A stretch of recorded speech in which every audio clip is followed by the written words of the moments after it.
잘가세 프로젝트에 오신 더원사랑의 교회 성도님들 환영합니다. 우리 기도하고 오늘의 본문 말씀 함께 나누도록 하겠습니다. 하나님 아버지, 특별 새벽 기도의 은혜에 이어서 순종을 위한 삶을 결단케 하시려 야고보서 말씀을 묵상할 수 있게 잘가세 프로젝트를 허락하시니 감사합니다. 오늘 주어진 말씀 야고보서 3장을 함께 나누고자 합니다. 야고보를 통해 남겨주신 이 서신을 통하여서 세상과 구별된 그리스도인으로서의 삶이 어떠해야 하는지를 기억할 수 있는 이 시간 되게 하여 주시옵소서. 말씀을 나누고 이어 기도하는 시간까지 하나님 함께하여 주실 것을 바라오며 살아계신 주 예수 그리스도의 이름으로 기도드립니다. 아멘. 네, 오늘의 본문 말씀 야고보서 3장 1절에서 12절 말씀입니다. 네, 본문 말씀 함께 읽어보도록 하겠습니다. 내 형제들아, 너희는 선생된 우리가 더 큰 심판을 받을 줄 알고 선생이 많이 되지 말라. 우리가 다 실수가 많으니 만일 말에 실수가 없는 자라면 곧 온전한 사람이라 능히 온 몸도 굴레 씌우리라. 우리가 말들의 입에 재갈 물리는 것은 우리에게 순종하게 하려고 그 온 몸을 제어하는 것이라. 또 배를 보라. 그렇게 크고 광풍에 밀려가는 것들을 지극히 작은 키로서 사공의 뜻대로 운행하나니 이와 같이 혀도 작은 지체로 돼 큰 것을 자랑하도다. 보라, 얼마나 작은 불이 얼마나 많은 나무를 태우는가. 혀는 곧 불이요 불의의 세계라. 혀는 우리 지체 중에서 온 몸을 더럽히고 삶의 수레바퀴를 불사르나니 그 사르는 것이 지옥불에서 나느니라. 여러 종류의 짐승과 새와 벌레와 바다의 생물은 다 사람이 길들일 수 있고 길들여 왔거니와 혀는 능히 길들일 사람이 없나니 쉬지 아니하는 악이요 죽이는 독이 가득한 것이라. 이것으로 우리가 주 아버지를 찬송하고 또 이것으로 하나님의 형상대로 지음을 받은 사람을 저주하나니 한 입에서 찬송과 저주가 나오는도다.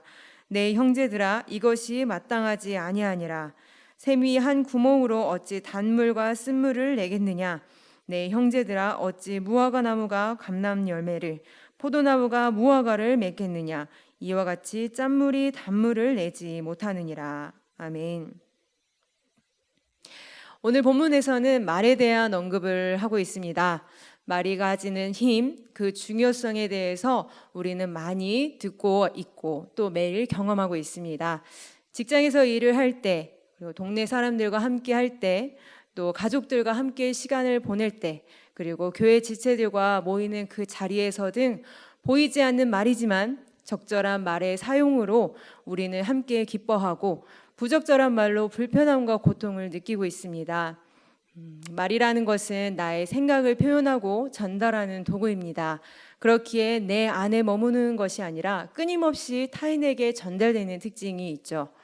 또한 타인에게뿐 아니라 나 자신에게도 내가 인식하지 못했던 일들을 말 뱉음을 통하여서 스스로 인식을 강화시키기도 합니다. 이렇게 말이라는 것은 나 자신뿐만 아니라 타인, 서로에게 큰 영향을 주는 것임을 우리는 알고 있습니다.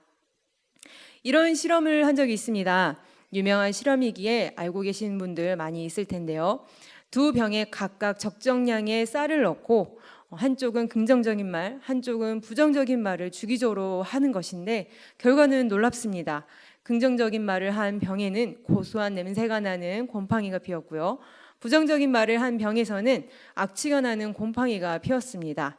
사람이 아닌 것에도 이렇게 결과가 나는 것이면 우리가 어떻게 말을 해야 하는지 고민하게 됩니다. 말이라는 것은 일상적인 것으로 특별할 것이 없다라고 보이지만 알고 보면 또 생각해 보면 그리고 경험해 보면 우리에게 주는 영향력이 얼마나 큰지를 알 수가 있습니다. 우리는 그것을 알기 때문에 거울을 보면서 스스로에게 잘하고 있다며 위로하는 말을 하고요. 또 우리 아이들에게는 끊임없이 칭찬하며 격려하는 말을 합니다.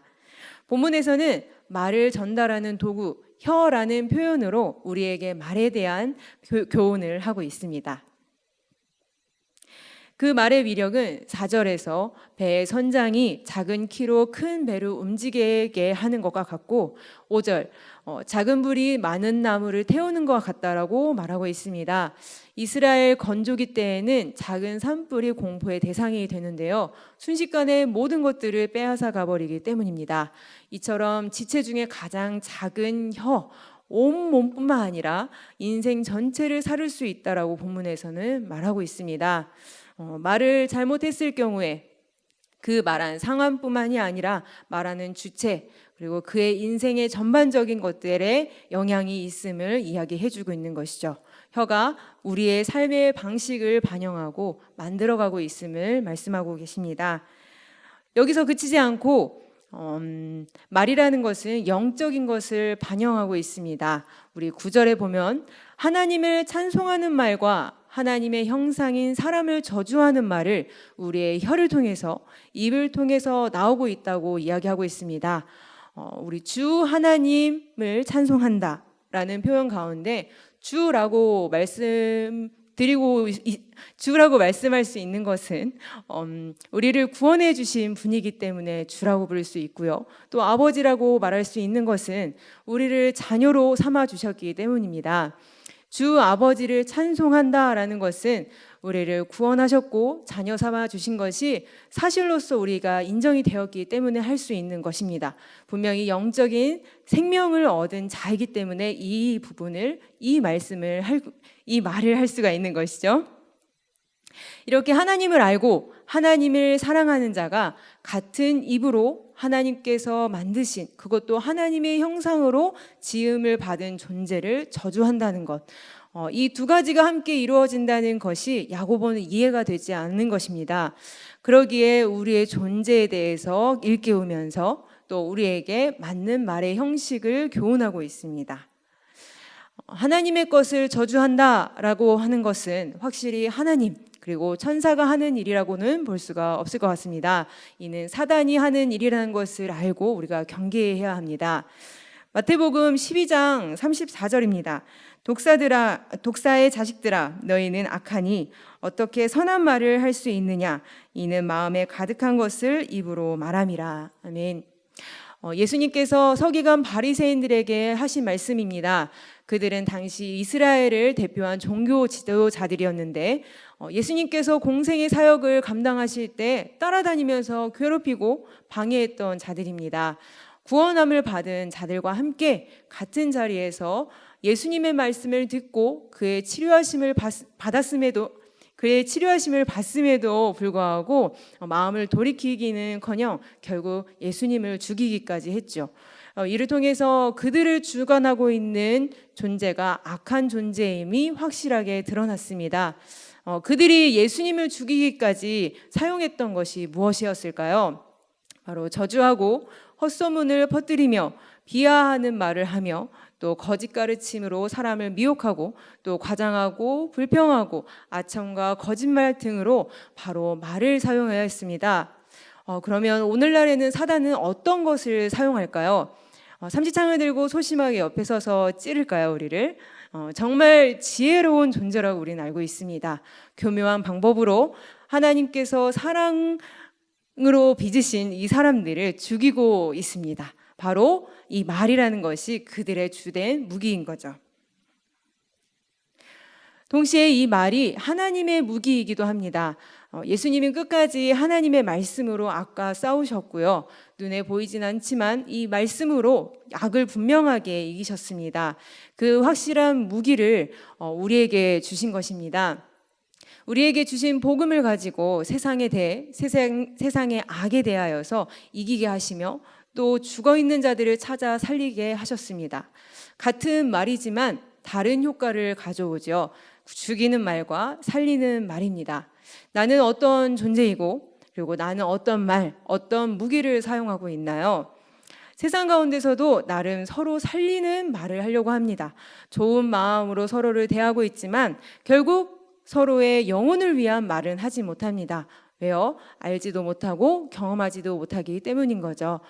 영혼을 살려주셔서 그 누구도 경험하지 못한 사랑 가운데 있는 우리 그리스도인인데요. 세상이 우리를 통해서만이 살리는 말을 받을 수가 있고 또 이것으로 살 수가 있습니다. 정작 하나님의 무기를 가지고 있는 우리들인데 예수님을 만나기 이전에 익숙하게 사용했던 무기만 휘두르게 된다면 얼마나 안타까운지 모르겠습니다. 오히려 하나님의 말씀을 어설프게 알고 어설프게 이용하여서 사람에게 상처 주는 경우도 종종 있습니다. 영웅 시리즈 영화를 보면 가진 능력을 주체할 수 없어서 오히려 남을 해치는 영웅들의 초보적인 모습을 볼 수가 있는데요. 많은 훈련들을 통하여서 자신의 능력을 통제하여 사람을 살리는 일을 하게 됩니다. 우리 히브리서 4장 12절 말씀을 함께 볼 텐데요. 하나님의 말씀은 살아있고 활력이 있어 좌우의 날선 어떤 검보다도 예리하여 혼과 영과 및 관절과 골수를 찔러 쪼개기까지 하며 또 마음의 생각과 뜻을 판단하나니. 아멘. 이 칼로 죽어있는 나를 살리셨습니다. 그렇게 살아있는 우리는 주어진 무기로 살릴 수 있는 일을 할 수가 있습니다.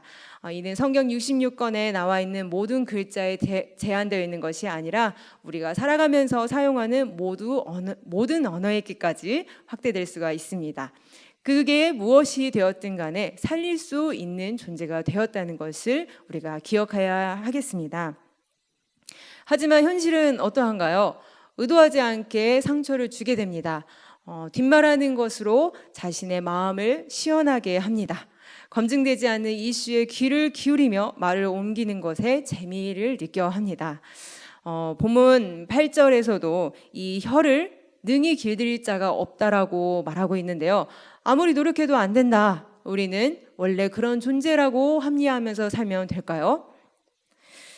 야고보서 1장 5절 너희 중에 누구든지 지혜가 부족하거든 모든 사람에게 후히 주시고 꾸짖지 아니하시는 하나님께 구하라 그리하면 주시리라. 아멘. 내가 어떻게 예수님을 믿을 수 있을까요? 이해력이 좋아서 우연히 그리고 좋은 사람을 만나서일까요? 아무것도 아닙니다. 우리에게 하나님께서 믿음을 주셨기 때문입니다. 내가 예수 그리스도를 믿는다라고 고백하는 것은 우리의 힘으로 이룰 수 없는 기적입니다. 믿지 않는 사람들에게 날마다 예수님을 전한다면 더욱더 느낄 수 있게 되죠. 내가 주의 뜻대로 살아갈 수 있는 순종의 삶도 내가 온순한 성향이기 때문에 할 수 있는 걸까요? 내가 합리적인 상황에 있기 때문에 순종할 수 있는 걸까요? 그렇지 않습니다. 주님께서 그런 마음을 주시고 그렇게 살아갈 힘을 날마다 공급하시기 때문입니다. 우리는 지금 우리의 한계에 부딪히고 있습니다. 날마다 저지르는 말의 실수, 이로 인한 상처들, 내가 그 사람을 달래고 품어주면 다 해결되는 문제일까요? 겉으로 드러나는 문제들을 내 생각으로 나 혼자 나를 바꿔간다 하면 해결되는 것이 아무것도 없습니다. 근본적으로 모든 훈련이 나의 신분을 바꿔주신 성령님과 함께해야 진정한 변화가 있다는 것을 우리는 알아야겠습니다. 오늘 함께 나눈 말씀을 기억하면서 하나님께서 나의 마음을 바꾸시고 나의 입을 주관하시어서 가장 지혜로운 자로서 살리는 일을 감당케 해달라고 하며 함께 기도하는 이 시간이 되길 바라겠습니다. 기도하겠습니다. 주님, 우리를 구원해 주심을 감사드립니다. 날마다 우리와 함께 해주심을 감사드립니다. 주님께 받은 사랑이 너무 많아서 주님 뜻대로 살아가고자 하는 결단을 마음에 또 담습니다. 하지만 우리의 마음과는 달리 옛 모습으로 돌아가고 머물고 싶어하는 우리들의 모습을 보게 됩니다. 주님, 야고보 말씀을 통하여서 특히 오늘 이 본문을 통하여서 말에 대해 주의할 수 있게 교훈을 허락하시고 또 이렇게 듣는 가운데 다시 한번 결단케 하시니 감사합니다. 우리를 불쌍히 여겨주셔서 우리가 할 수 없는 연약한 우리의 마음과 생각과 의지를 주관하셔서 사람을 살리는 그리스도의 제자로서의 삶을 살아가도록 인도하여 주옵소서. 이 땅을 살아가는 날들 동안에 주님께서 더욱 주님께 더욱 의지하여 주님 기뻐하시는 일들을 감당할 수 있는 우리 되게 하여 주옵소서. 이 모든 말씀 살아계신 주 예수 그리스도의 이름으로 기도드립니다. 아멘.